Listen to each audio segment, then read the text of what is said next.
एक घना जंगल था जिसमें तरह तरह के जानवर रहते थे। ये जंगल अपनी हरियाली और सुंदरता के लिए दूर दूर तक प्रसिद्ध था। जंगल में एक मासूम बकरी रहती थी जिसका नाम गुड्डी था।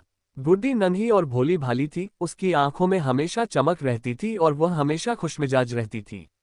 जंगल के सभी जानवर गुड्डी को बहुत पसंद करते थे क्योंकि वह हमेशा सबके साथ हंसी मजाक और खेल कूद में मशगूल रहती थी। जंगल के दूसरे छोर पर एक भेड़िया भी रहता था जिसका नाम शेरू था। शेरू बदमाश और चालाक था। वह हमेशा शिकार की तलाश में रहता था और किसी भी जानवर को नहीं बख्शता था। उसकी आंखों में एक खतरनाक चमक थी और उसकी चाल में एक खतरनाक चालाकी। जंगल के जानवर उससे दूर रहते थे और हमेशा सतर्क रहते थे ताकि वे उसकी शिकार न बने। एक दिन की बात है, गुड्डी अपनी माँ के साथ जंगल के पास की नदी पर पानी पीने गई। रास्ते में उसने सुगंधित घास देखी और वहीं चरने लगी। घास इतनी हरी भरी थी कि वह अपनी माँ से दूर होती चली गई। माँ बकरी ने गुड्डी को आवाज दी, गुड्डी ज्यादा दूर मत जाओ, जंगल में खतरा हो सकता है। लेकिन गुड्डी अपने खाने में मगन थी और उसने माँ की बात नहीं सुनी। इसी बीच शेरू भेड़िए की नजर गुड्डी पर पड़ गई। उसकी आंखें चमक उठीं और उसने सोचा, अरे वाह, आज तो मेरा दिन बन गया। ये नन्ही बकरी तो मेरा स्वादिष्ट भोजन बन सकती है। शेरू ने गुड्डी की ओर बढ़ने की योजना बनाई। वह धीरे धीरे पेड़ों और झाड़ियों के बीच से छुपते हुए उसकी ओर बढ़ने लगा। गुड्डी अभी भी बेफिक्र घास चर रही थी। जब शेरू थोड़ा और नजदीक पहुंचा तो उसने गुड्डी से मीठी आवाज में कहा, अरे प्यारी बकरी, तुम कितनी सुंदर हो। तुम यहाँ अकेली क्या कर रही हो। गुड्डी ने उसकी आवाज सुनी और अपनी मासूम आंखों से उसकी ओर देखा। वह समझ नहीं पाई कि यह आवाज कहाँ से आ रही है। उसने चारों ओर देखा और फिर शेरू को देखा जो उसकी ओर बढ़ रहा था। शेरू ने अपनी आवाज को और मीठा बनाते हुए कहा, डरो मत, मैं तुम्हारा दोस्त हूँ। मैं तो बस तुमसे बात करना चाहता हूँ। तुम इतनी सुंदर और प्यारी हो कि मैं तुम्हें खाना तो कभी नहीं चाहूंगा। गुड्डी को थोड़ी चिंता होने लगी, लेकिन वह सोचने लगी कि अगर यह सच में मेरा दोस्त बनना चाहता है तो इसमें बुराई क्या है। लेकिन उसकी माँ की सीख उसे याद आ गई, गुड्डी हमेशा अजनबियों से दूर रहना। गुड्डी ने शेरू से कहा, धन्यवाद भैया, लेकिन मेरी माँ ने मुझसे कहा है कि अजनबियों से बात न करूं। शेरू ने हंसते हुए कहा, अरे मैं कोई अजनबी नहीं हूँ। इस जंगल में सब मुझे जानते हैं। अगर तुम्हें मुझ पर विश्वास नहीं होता तो मैं तुम्हारे लिए एक प्यारी कहानी सुनाता हूँ। शेरू ने एक कहानी शुरू की जो कि पूरी तरह से झूठी और उसकी चालाकी भरी थी। उसने गुड्डी को अपने जाल में फंसाने की हर कोशिश की, लेकिन गुड्डी ने उसे ध्यान से सुना और उसकी आंखों में शक की परछाई झलकने लगी। उसने समझा कि यह भेड़िया कुछ गड़बड़ कर रहा है। वह सावधान हो गई और सोचने लगी कि इस स्थिति से कैसे निकला जाए। उधर शेरू को लगने लगा कि गुड्डी उसकी चालाकी को समझ गई है।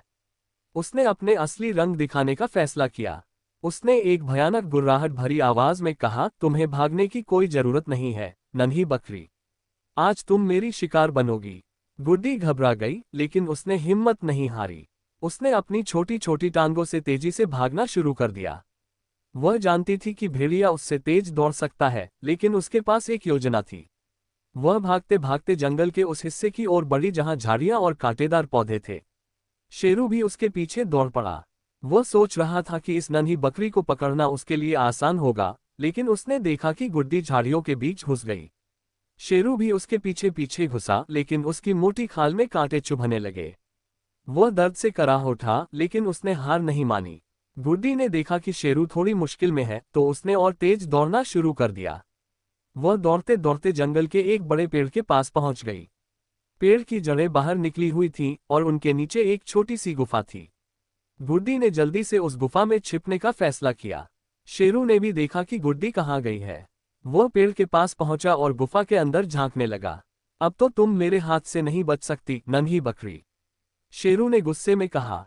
लेकिन गुड्डी ने चुप रहकर अपनी सांसें थाम ली। वह जानती थी कि अगर वह कोई आवाज करती है तो भेड़िया उसे पकड़ लेगा। शेरू ने गुफा के अंदर घुसने की कोशिश की, लेकिन वह बहुत सनकरी थी। उसके बड़े शरीर के कारण वह अंदर नहीं जा सका। उसने बहुत कोशिश की, लेकिन हर बार उसे असफलता ही मिली। थक हार कर शेरू ने सोचा कि शायद वह बाहर आकर भाग जाएगी, इसलिए वह बाहर बैठ गया और इंतजार करने लगा। वह समय समय पर गुर्राता और धमकी देता, बकरी तुम कितनी भी छिप जाओ, मैं तुम्हें पकड़ लूंगा। इस बीच गुड्डी ने अपनी सूझबूझ से काम लिया।